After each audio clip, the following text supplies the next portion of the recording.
Grabe mga boss, ganito pala karami mga ugat na nakadikit sa mga buto natin. Ayun kung nakikita nyo naman, sobrang kalat niya. Konektado siya mga idol dito sa utak, papunta dito sa baba hanggang sa backbone.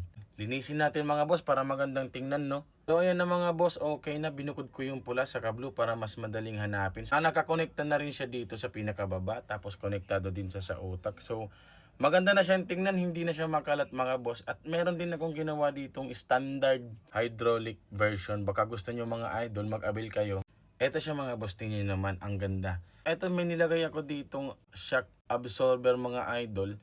Kasi pag may binubuhat tayo, yung shock absorber guys, siya mismo yung mag-aalalay sa likod natin para di kaagad mabali yung leak. Tsaka meron din ako nilagay na pressure gauge para yung tendency, yung pinakabigat ng nabubuhat ng isang tao, pag lumagpas na siya dun sa pinaka-minimum niya, tataas yung gauge niya, konektado yan sa utak. So malalaman natin kaagad kung makakayanan ba natin yung bubuhatin or hindi. So itong shock absorber na to guys, mayroon siyang gas hydraulic dyan, nilagay ko. Konektado din yan dito sa pinakababa. Siya ang magsisilbing alalay. Yan maganda yan mga idol para dun sa mga nag-gym, 25 years old hanggang pataas, lalo-lalo na sa mga palaging masakit ang likod. Katulad ng mga ganito, ayan, naaawa kasi talaga ako pag nakakakita ako ng mga taong sumasakit na yung likod nila. So ginawan ko ng paraan talaga. So ayun nga mga boss, kung ayaw nyo naman mag-avail ng standard hydraulic version ko, meron din akong ginawa dito kaso medyo mahal-mahal. Pero kung gusto nyo talagang mas maganda pagkakadali,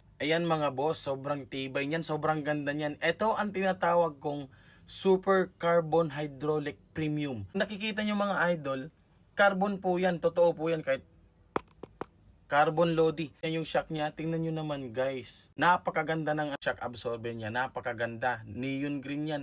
Ang tawag dyan, glow in the dark. Kung hindi pa rin nawawala yung gas hydraulic niya, nandun pa rin yung pressure gauge niya. Sobrang tibay niyan mga boss. Pili na kayo. Pili na kayo. Kung ano bang pipiliin nyo, yung standard hydraulic version ba o etong super carbon hydraulic premium. Alam niyo kasi mga boss, sobrang tibay ng carbon na yan. Kahit magbuhat ka ng super bigat, hindi ka kaagad basta-basta mababalian ng buto. Kasi nga, naka-carbon na siya. Napakalupit niyan, napakaganda niyan. Kung gusto niyo guys, magpa-avail na kayo, meet up na lang po.